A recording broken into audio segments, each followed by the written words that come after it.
Toby, congratulations to the Whitworth women's cross country team qualifying for the NCAA championships for the third year in a row with the second place finish at regionals this past weekend. Give us your recap of how the meet went for the women.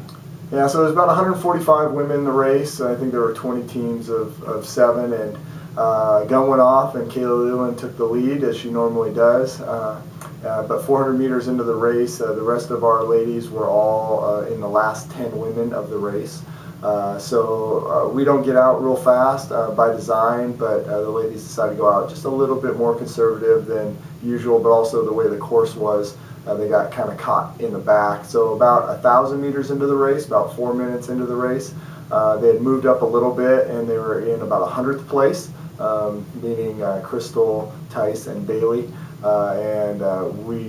They were anticipated to be in the top 20. So they had some work to do. So for the rest of the race, the next 5K, they just kept moving up.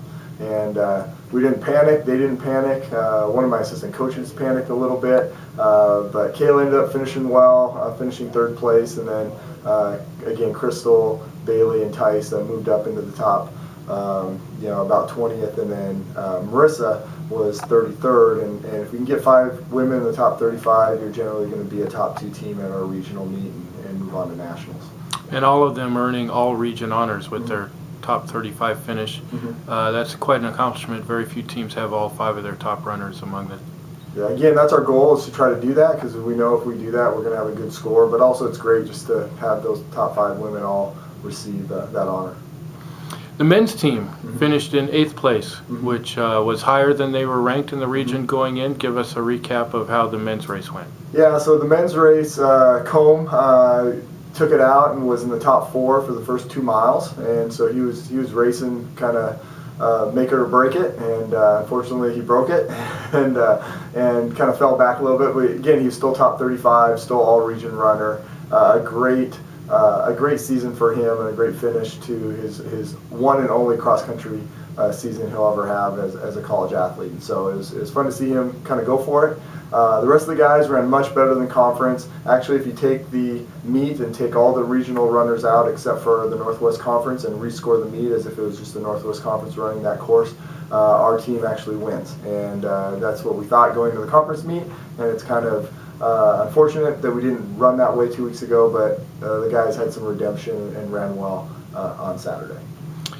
So now this week, women are preparing to go back east for the NCAA championships. Give us, what you know about the host site, the course, what you're going to face, the weather, all of those things that you guys as a team have to prepare for. Yeah, so never been to this course before, never heard of this course before. It's a Principiate College in Illinois. It's kind of a cross-country course. What I mean by that, it's not a golf course, it's not a park.